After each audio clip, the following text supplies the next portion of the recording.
Berkeley, in his book Death Valley Mint Chapter, Old Gold, describes a conversation which he had several years ago with a small group of Death Valley residents.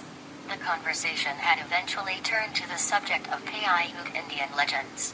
At one point, two of the men, Jack and Bill, described their experience with an underground city which they claimed to have discovered after one of them had fallen through the bottom of an old mine shaft near Wingate Pass. They found themselves in a natural underground cavern which they claimed to have followed about 20 miles north into the heart of the Paihute Mountains.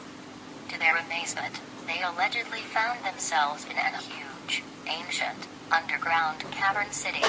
They claimed that they discovered within the city several perfectly preserved mummies, which wore thick armbands, wielded gold spheres, etc. The city had apparently been abandoned for ages, except for the mummies, and the entire underground system looked very ancient. It was formerly lit, they found out by accident, by an ingenious system of lights fed by subterranean gases. They claimed to have seen a large, polished round table which looked as if it may have been part of an ancient council chamber, giant statues of solid gold, stone vaults and drawers full of gold bars and gemstones of all kinds, heavy stone wheelbarrows which were perfectly balanced and scientifically constructed so that a child could use them, huge stone doors which were almost perfectly balanced by counterweights, and other incredible sights. They also claimed to have followed the caverns upwards to a higher level which ultimately opened out onto the face of the Panaimans, about halfway up the eastern slope, in the form of a few ancient tunnel-like quays. They realized that the valley below was once underwater, and they eventually came to the conclusion that the arched openings were ancient docks for sea vessels. They could allegedly see Furnace Creek Ranch and Wash far below them. They told Berkeley that they had brought some of the treasure out of the caverns and tried to set up a deal with certain people, including scientists associated with the Smithsonian Institute, in order to gain help to explore and publicize the city as one of the wonders of the world.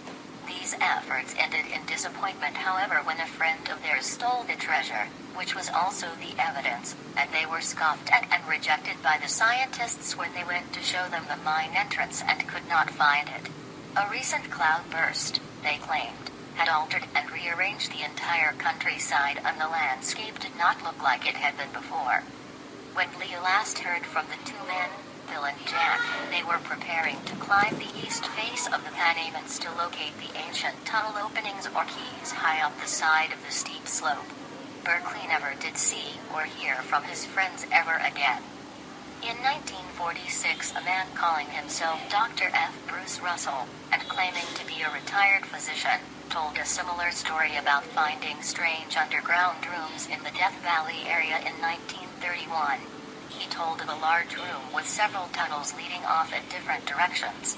One of these tunnels led to another large room that contained 3 mummies. Artifacts found in the room appeared to be a combination of Egyptian and American Indian design. The most amazing thing about the mummies, though, was the fact that they were more than 8 feet tall. Dr. Russell and a group of investors formed Amazing Explorations Incorporated to handle the release and profit from this remarkable find. But, as stories of this type usually go, Russell disappeared, and the investigators were never able to find the caverns and tunnels again, even though Russell had personally taken them there. The desert can be very deceiving to anyone not used to traveling it. Months later, Russell's car was found abandoned, with a burst radiator, in a remote area of Death Valley. His suitcase was still in the car. The old TV series Death Valley Days once ran a short story about Western pioneers also finding mummies in the desert.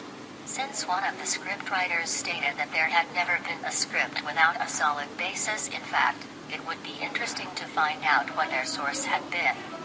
For now, these stories will have to be shrouded in mystery, along with the 21,000-year-old bones found in California's Imperial Valley, also rumored to have been spirited off by the Smithsonian.